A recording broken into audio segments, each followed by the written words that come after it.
Hard Turn is presented by Overlake Medical Center and Clinics. Life is full of big moments of change and transformation where we have to pivot on our path. Those moments come with a wide variety of emotions, from fear and anxiety to joy and relief. I'm Kelly Koopmans. And I'm Mary Nam. And this is Hard Turn.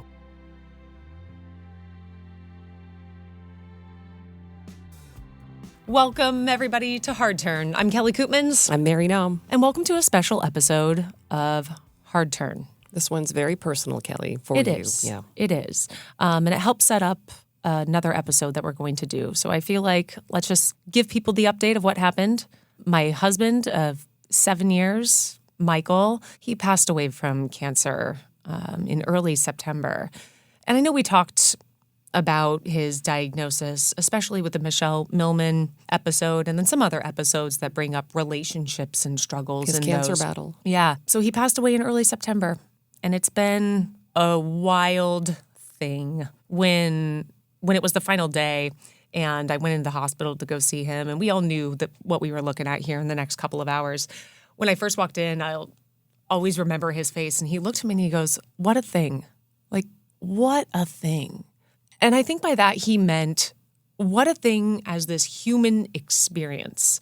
When you are there, you know the end is coming, and you're able to reflect on an entire life. Mm-hmm. So what's bringing us here today is to talk about how we got from point A of a otherwise very healthy 37-year-old man to point B where he passed away in September, and we've got these 3 young kids. And I know the viewers out there, you've heard a little bit about Michael's story, so I feel like over the course of these next 2 episodes, we're going to talk about grief. It's not a fun topic. And people don't talk about it, and for various reasons. There's not a lot of public space for it. People deal with grief all different kinds of ways. I think for me, and there will be a million people with a million different ways that they cope.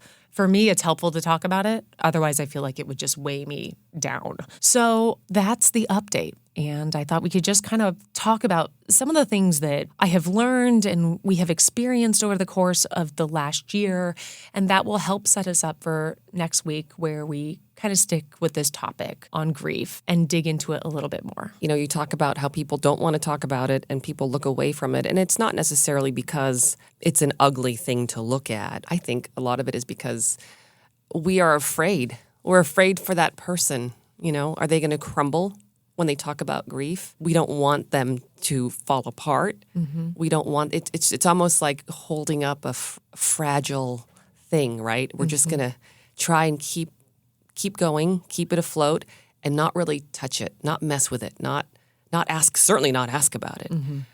But at the same time, when people don't ask about it, how do you ignore something like that? You know, how can you? It almost feels like you might not care about the person. Every way, no matter how you look at it, Kelly, it feels like there's no right way. Everything feels wrong about this. And because it is, and you talk about you don't want someone to fall apart.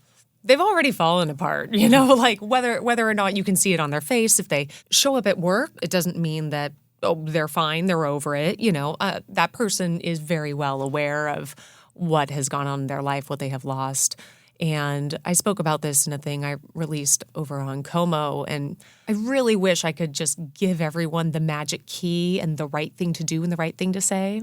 But it's so different for everyone that there really isn't one, I hate to say silver bullet, but in this case, there really isn't. The one thing that I would ask for people is instead of us making the decision for that person, let them decide. Yeah. So, you know, reach out to them and just say, "I'm thinking about you. How are you?" Yeah. Even. And if they want to talk about it, then they'll respond and they'll talk.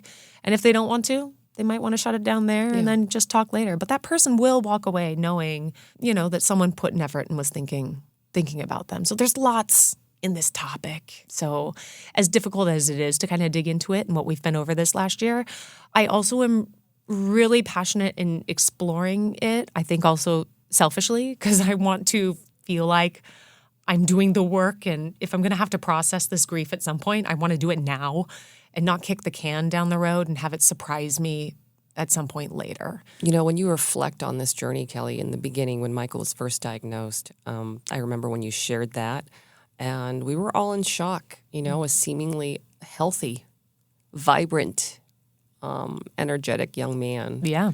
And all of a sudden you guys were in the fight of your lives. Mm-hmm. When you reflect on this whole journey, and it's so recent, it's so raw still. Mm-hmm. How do you think about those early days? When I think about those early days, we knew something wasn't quite right. In late spring of 2023, he had what he described as a hemorrhoid. He was like, I've just got this nasty hemorrhoid that just won't go away. And I think I lifted too hard or something like that. There was always a reason, because why shouldn't there be? And he went to the first doctor, and the doctor said, yeah, that looks like a really pissed off hemorrhoid, is the way the doctor described it. So, for another month or two, they gave him all these types of creams and things to do, and it just wasn't going away. So he went back another 2 months later. So now we're pushing summer of 2023. Our youngest at this point is 3 months old, and he has a surgery scheduled to have this hemorrhoid removed. So he goes in to Overlake over here in Bellevue, and the doctor told him, they're like, it's a little suspicious because you're so young and it's a really funky looking hemorrhoid. So if it is just a hemorrhoid, we're going to cut it off and you'll be done and you can go home. But we are going to do a biopsy just in case. And if it comes back suspicious, then we're going to leave it, because we then may need to be referring you to oncology. And so that surgery, I remember going in with him, and he knew the two options. Either he was going to come out having had surgery, which is good news, because that means it was a hemorrhoid, you could just get rid of it. And the bad news would be if it was pretty short and then came back out. So I remember waiting for him, and, the doctor said, you can come back and get him. It had been a while, so I thought they must have done the surgery. But the problem was they were doing so many biopsies because it kept coming back as inconclusive. There was no answer. And I remember Michael looking at me, and before this, he's like, we need a high sign, because he was on mega meds. So he was high out of his mind, right. Okay? But he was saying, you got to give me like a high sign, like a thumbs up or something, just to let me know while the nurse is in there that it's Reassurance. okay. He wants something from you, yeah. Yeah, and I walked in the room. I couldn't look him in the eye. Inconclusive, what does that mean? Yeah. Yeah, I couldn't look him in the eye because I knew I couldn't give him the thumbs up. And I remember him looking at me so eagerly, of like wanting an answer. So anyway, it came back inconclusive for a few days. They had to send it off to various different labs. And then eventually they got confirmed that, these were cancer cells, and it's squamous cell carcinoma, anal squamous cell carcinoma. And that might sound like a skin cancer. Oftentimes, skin cancer can be like a squamous cell. But when it is an anal cancer, it's a little bit different. It's just a different location. So that's what we were diagnosed with. And we got the diagnosis the same day we got the permits to remodel our entire home. So we've already had this plan of moving out of our home and redoing this. It also happened to be the same day that the week before I returned to work from maternity leave for my youngest. So I'll never forget, August 21st was the day Michael started treatment. It was also the day our home was demoed for construction, and the day I returned from maternity leave. Michael's mom also had cancer. I don't know if I've mentioned that on here. So Michael's mom was diagnosed with cancer, and it was like a gynecological cancer. And so the next question would be, well, did this cause Michael's cancer? Is there a genetic link? Yeah. And in this case, we did all of that testing to find out if there was any link, because of course we have kids, so we were wondering, is this all a downstream type of thing? And they just found they were two totally different cancers, and there weren't any other risk factors that Michael would have had for this specific cancer. It was just unfortunately something that happened. And to have these two unrelated tragedies strike one family back to back, it really felt like everyone was put through the ringer. But she was toward the end of her journey as well. So at that point in time, There was a lot going on, a lot of unknowns. We were told that he had stage 4, so it was distant at that point, meaning it had spread from that primary location. Yeah. It was already in his lymph nodes. And the doctor said, we got to get on this now. So we did chemo and radiation. We got right on that train, and it was radiation every day for several weeks. I want to say it was like 6 to 8 weeks. You go in for like 10 minutes. They give you a zap. So every single day we were driving back and forth to Fred Hutch for radiation. So in one fell swoop, your guys' life just turned upside down. Well, it's a hard turn. Kelly. A real hard turn. At the time, our kids were 4, 2, and then the 3-month-old. We were initially thinking maybe this is like a 5 to 10 year deal. You know, they never painted a rosy picture by any means, but we thought he's a young guy. He never had any other medical issues.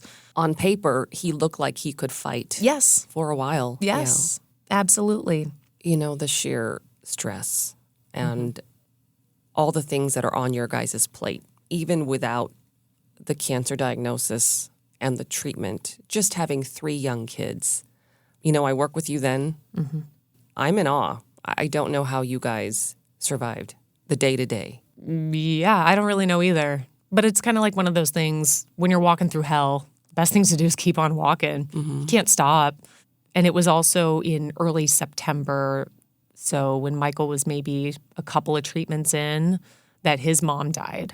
So we had this front row seat for a year, 2 years, watching Michael's mom go through her cancer journey. She was originally given a few months, 6 months or something, but she extended that to, I think, be 2.5 years. So we kind of thought, okay, if this is going to be our journey, you know, Michael's younger and maybe healthier, maybe we can outrun some of that. But when she passed, I think that was really hard. It was also the same time that the treatment really started setting in for Michael, so a lot of the side effects. I don't know that Michael ever really got to the point of mourning his mom, because he was also fighting for his life at the same time. And I think that's a tough thing. I think the thing about grief is that, you know, your loved one, the person dies, and then when you think about it, you realize the process started before they took their last breath. I felt that way when my father died in 2020 of cancer. And I know you've talked about that a little bit. Can you share with us, you know, what that means to you? Yeah, once we knew it was distant, again, we thought we had more time. We didn't know it was going to be a year and 2 months or something like that.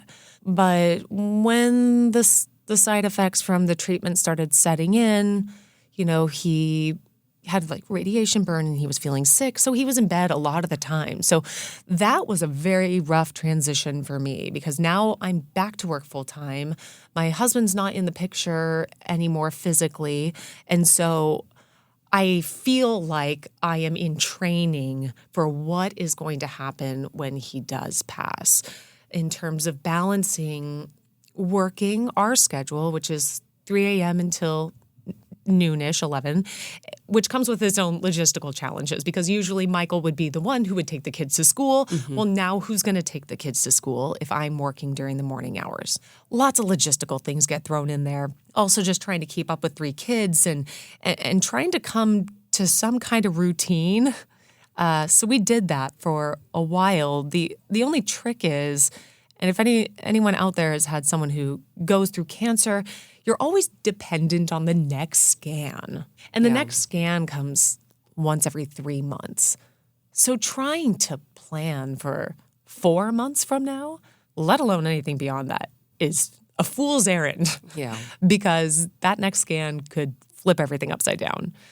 So trying to adjust to that reality. And did I ever accept that Michael might not survive? I don't know. I don't think so. And I definitely know he did not. He did not want to talk about the fact that death was a possibility. Because for him, that was not in the cards. He's got too much on the table, you know? Well, and if you talk about it, are you giving it life in any way, shape, or form? Exactly. Are you conceding? Is your heart cheating. And even the idea that you could breathe that one, minute percent of possibility gives it power. It's this hoping for the best without trying to plan for the worst. And that was a constant battle for us. And that's a pretty dominant topic throughout the entire journey, from initial diagnosis all the way until June, when we were told he probably had about a year. And in that time, he didn't really tell his friends a lot about it. And I think it was exactly that. He didn't want to give it air. He didn't want it when everyone saw him to talk about cancer, because guess what? He's dealing with cancer every minute of his life. And I know that was hard for some of his friends, because I think when he did pass, it came as a surprise. But that was the way that he wanted to go about it. He didn't want to admit that it could really all be taken away. And that included being very straightforward with the children. I wanted to be a little more straightforward than he did, and because they noticed Dad doesn't feel well for that year, And your kids are young. They're young, but kids are not dumb. They know Dad used to do tuck-in, or Dad used to take us to school. Well, who's taking us to school tomorrow, Mommy? Why are you reading us books and not Dad? So we told him that Dad was sick, but not the type of sick that you can catch. Michael didn't want to go as far as to call it cancer. So we tried to balance those two approaches. But I tried to give him, weigh his side heavier, because he was the one going through it all. So it wasn't until actually after he passed that I sat down and named it and was like, yes, Daddy died. Daddy died of cancer. You can't catch cancer. It's different from like a flu or a cold or something. But that conversation didn't come until a lot later. And yet they knew that life was different.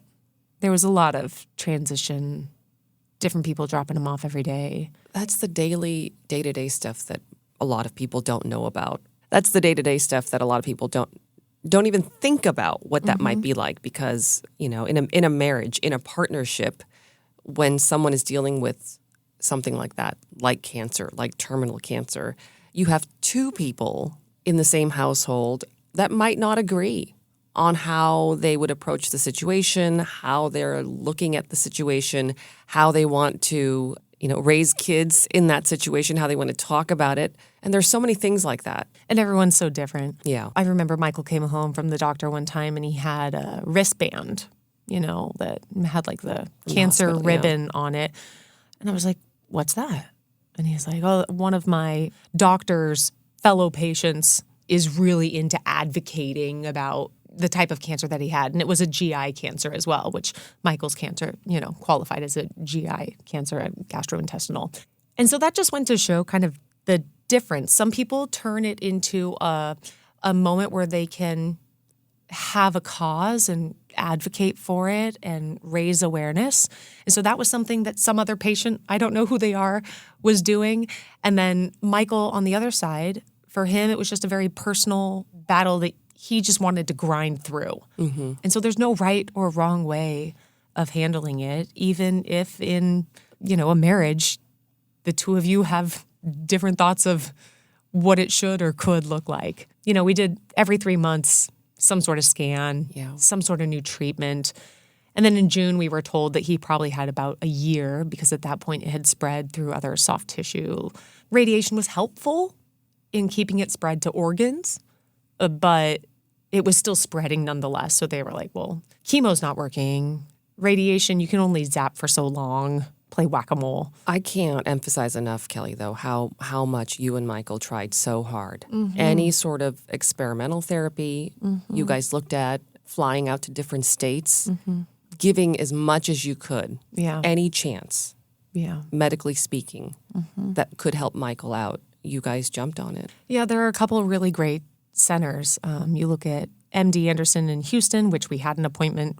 We didn't make it to that appointment, but we went to Memorial Sloan Kettering in New York to try and get a second opinion there. But the doctors at Fred Hutch were doing everything that they could as well. And, we were so thankful to have the doctors that we had right here across the lake at Fred Hutch. But I think one thing that really stands out at this point for me is what a privilege to feel like we had the resources to be able to fly to New York, find childcare for our kids, fly to New York and try and get some answers there. Sometimes people don't even know that's an option.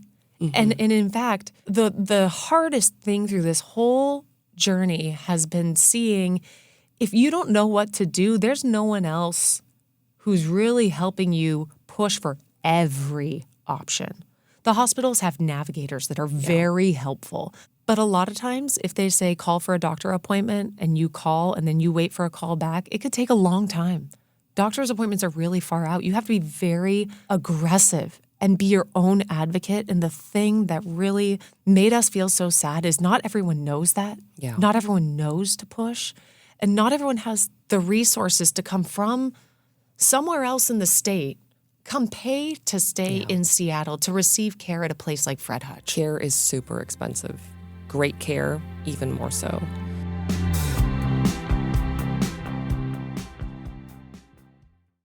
At Overlake Medical Center and Clinics, we offer the full spectrum of care for every stage of life. And with our skilled and compassionate physicians and care teams, it's so much more than a place to get better. It's where you can achieve a lifetime of good health. Welcome to Overlake, where your care is our passion. For more information, visit overlakehospital.org.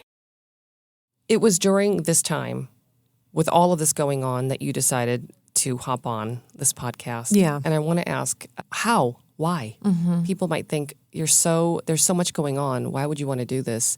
What was it that you needed? I think that I have found over the last year the way that I was able to get through anything was feeling connection with other people. Having conversations about what Michael was going through. It does give you this other perspective on life and a reality check that life can change in a moment. As trite as that sounds, it is true. And it gives you this other perception, of your own mortality. And so human connection felt most important to me. And I feel like that's one thing that this show does, is you're able to talk to other people about really personal, big moments in their lives and just talk about it and hear other people's reactions. And you and I talk about it. It's a big part of being human, is having connection with other people. And that's why I signed up to do this. My personal opinion on grief, this episode is about grief, your grief, is that talking about death can't feel like cheating. And I think that's why we don't do it, because something about death is, it feels like giving up. And the context, you feel it so personally and deeply when someone you love is fighting illness. If you talk about death, are you giving up on them? I think deep down, we know that that's not true, because death is always a part of life. I know we went through a little bit of that when my dad was battling his stomach cancer. And we didn't talk about death until the very end. Yeah. Almost, and it had to be, I had to follow Dad's lead, because I certainly wasn't going to put it out there before he did. Well, that leads to a good continuation of this timeline. So in June, he was told he had a year. And that was a big moment for me. And I was like, okay, my God, what am I going to do if I'm a single parent of 3 and lose my husband a year from now? I need a plan.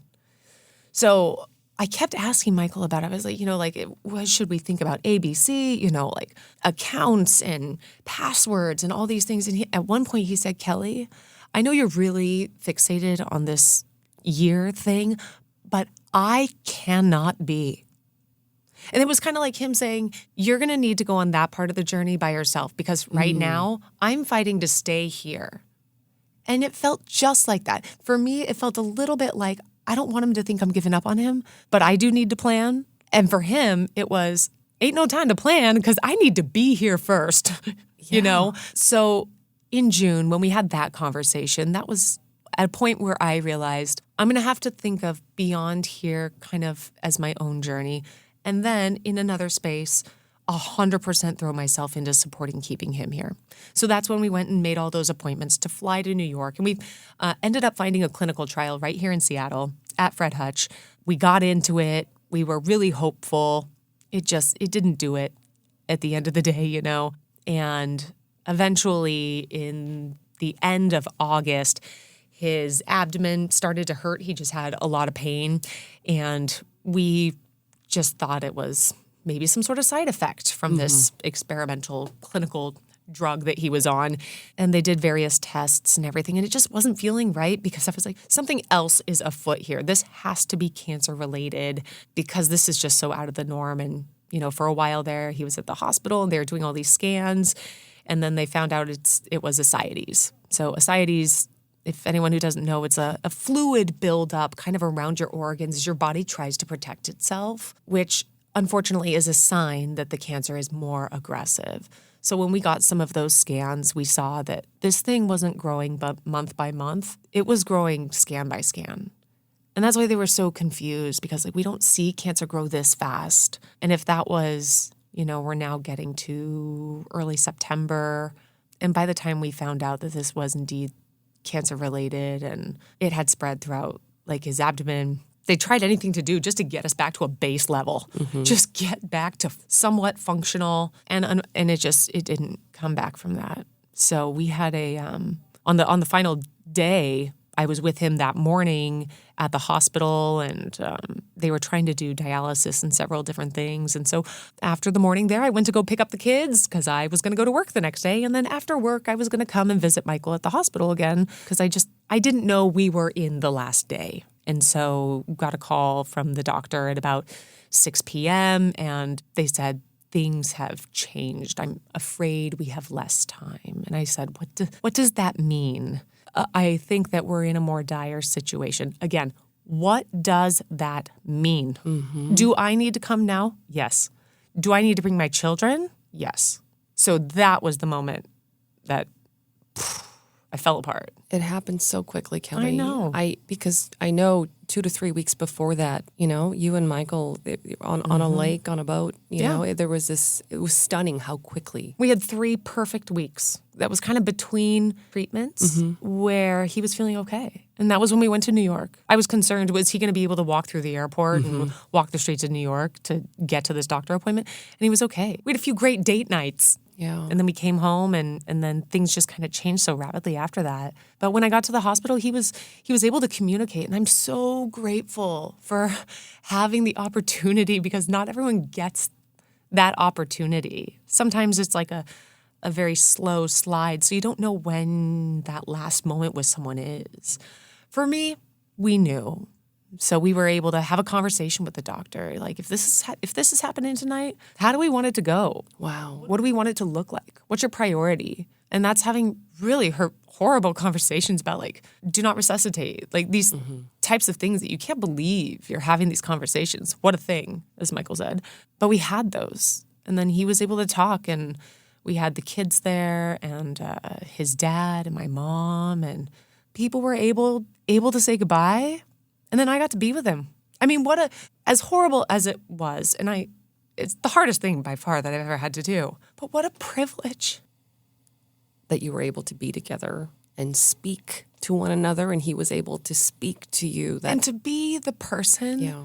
When you come into the world, these doctors and your mom holds you, And what a privilege to be the person to hold his hand.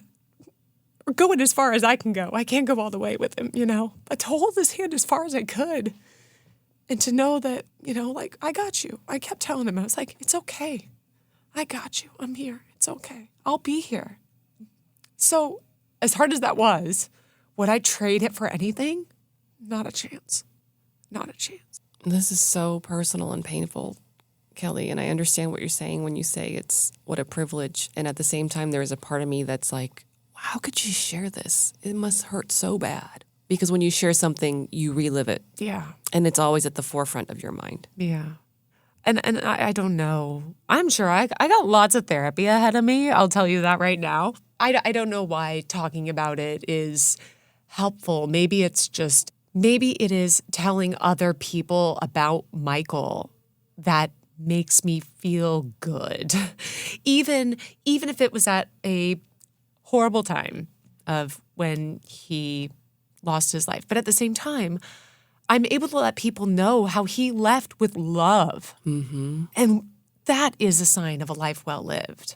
That I believe. And I love talking about Michael. I love talking about, he loved to make poop jokes.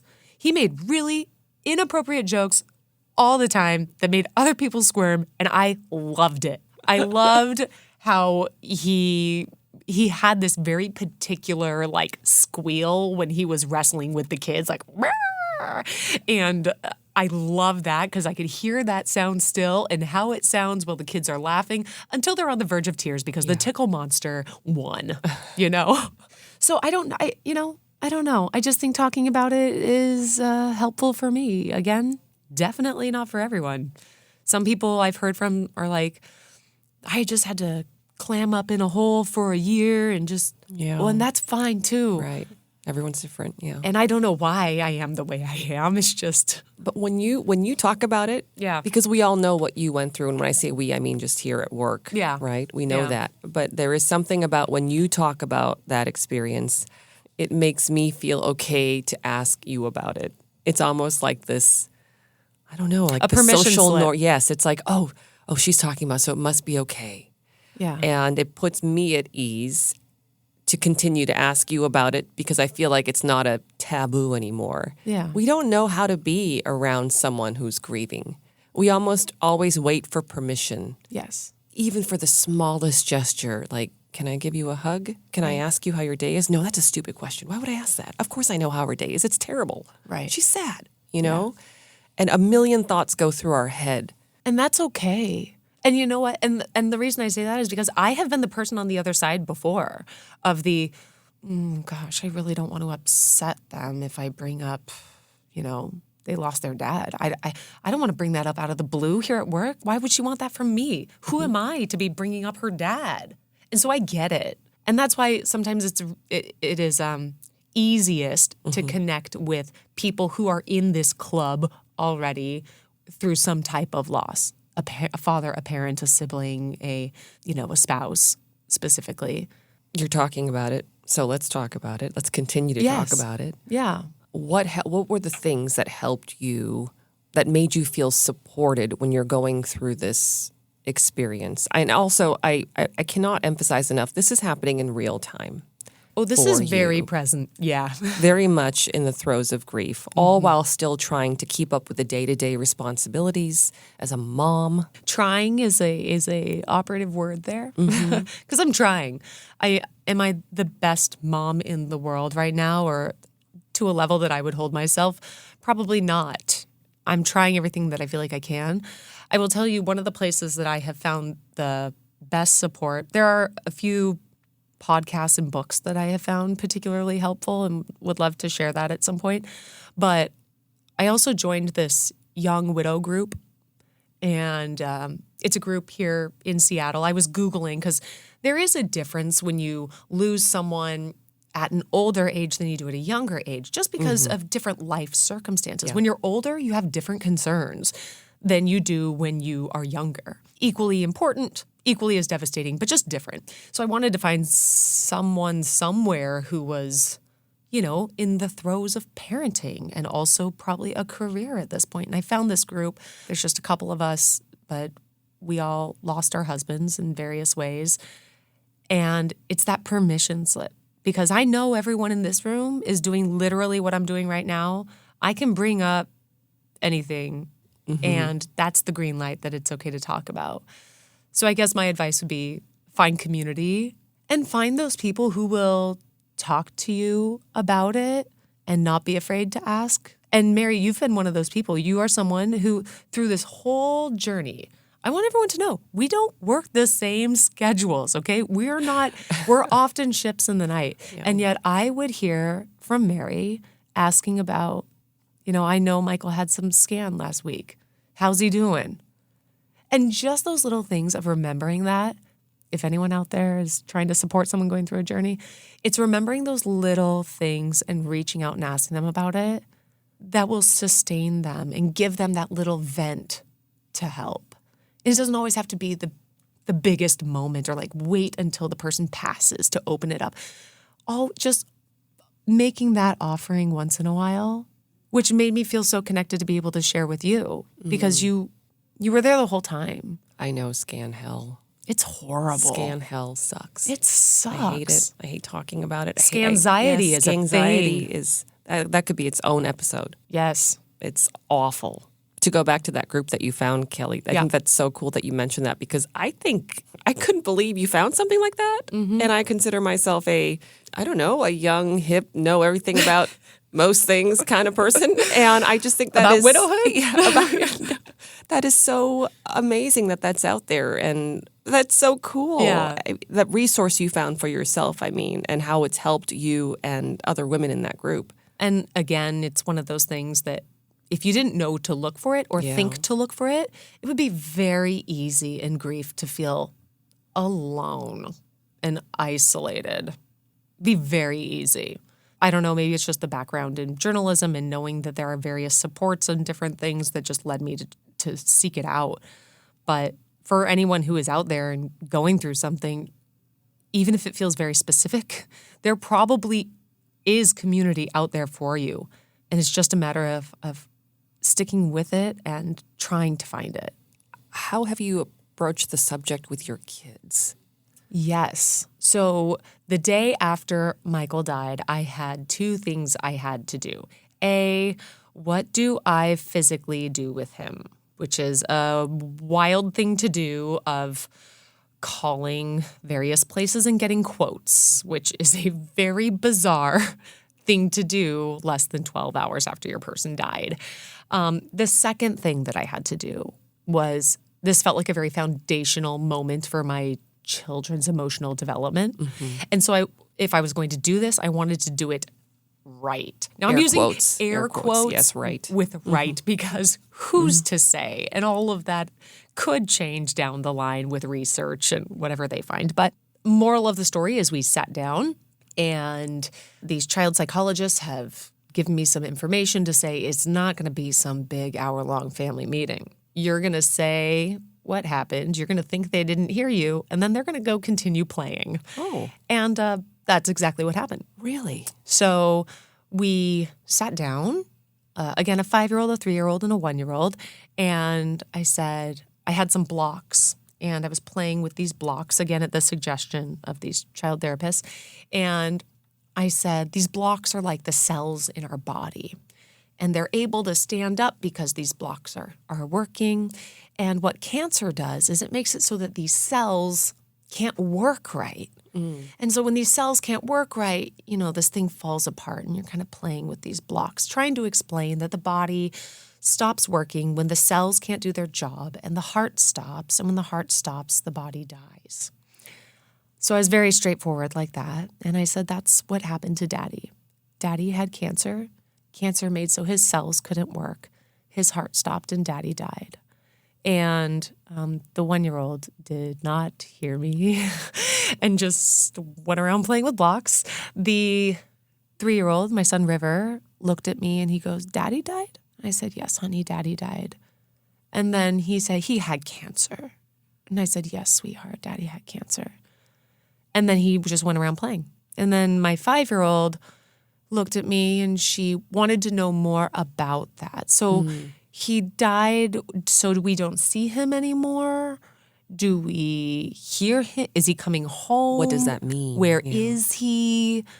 I didn't have words or anything to describe physically and let alone know spiritually what I believe in that moment. I have no idea. I'm a little confused about all that. But so what I landed on was that we don't get to see or hear Daddy here at home anymore like we used to, but we can always talk about Daddy.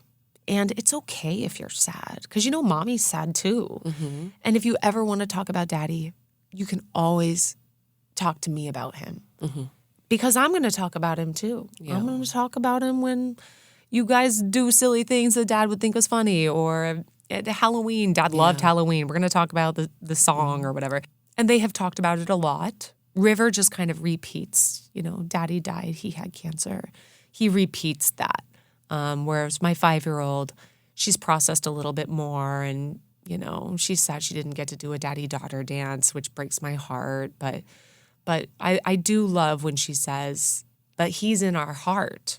We don't see him, but he's in our heart, and we can always talk about Daddy. And he died, but we still love him. And when I hear her say those things, I feel like, while I don't always know what I'm doing parenting-wise, I feel like that little part feels okay. if I can instill in her that she does have a daddy. She doesn't see him. He will always be her dad, okay? And he lives in her heart. If I can keep driving that home and she can just still repeat to me, but he lives here, and tap on her heart, that's the good stuff. Well, it's because you gave her permission to, Kel. I hope so. You put it out there and you repeated it, And I think kids kind of pick up on what their parents do, right? Even if you don't directly say it to them, they're always watching, like you said. Well, the child therapist, Yeah. what they said is you are going to be modeling the behavior. So they're going to be looking at you to model how to do this. So that's why about they were pressure. like, yes. But that's why they were like, talk about him. It doesn't always have to be like about cancer or whatever. Just talk about him in general and make it common enough where it's not weird when we talk about dad. He's in my heart. Yeah. The strength it takes you. And I know maybe you think it's just what you got to do. This is what survival looks like. This is what I want my kids to be okay. I want them to, because it's not just about you anymore and it's about your family. So I can't even imagine the pressure on you. But you have been doing so much, Kelly. And I know it's brutal and I know it's hard. Here's the wild thing, though. For me, it is all encompassing. It is everything. It's the biggest thing in my life. And then I think about all those other patients on the ICU oncology floor. All of those people, it is the biggest, baddest thing happening to them, too. And I feel less alone in that. And as it feels like this really big moment in my life, it's happening all around us all the time. People are losing people. And I feel like if we can give it a little more space to talk about it, maybe it doesn't have to be this big, bad, scary thing when it comes, because it will come. And if it doesn't have to be this big, bad, scary thing, but we can come to some kind of peace with it or have some sort of normalcy around talking about it, if that even just helps a little bit, then I just think that would make the end a lot easier for a lot of people. Yeah. Well, thanks so much for sharing what you've been through the last 2 years, Kelly. And I know, like I said, happening in real time and deeply personal. You're in the throes of it, walking on fire right now. Really, thanks for talking about it. I'm glad to be able to do that. And I hope it resonates for someone else. And just know that next week, we're going to dig into it some more. And we're going to hear from an expert. So someone who knows what they're actually doing. I do look forward to hearing from Mandy. I Yeah. think it's going to be a good, unique episode. Thanks, Mary. Thanks, Kelly.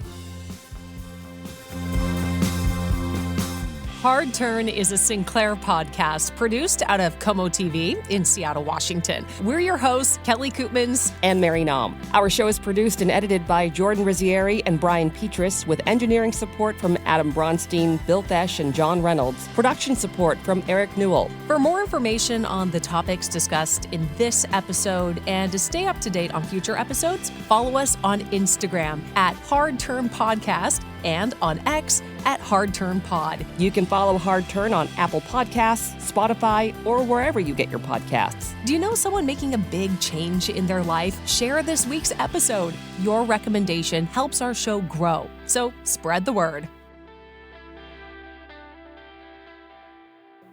Hi, where is the chat? Oh, it's all the way over there.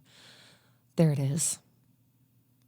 Hard Turn was presented by Overlake Medical Center and Clinics.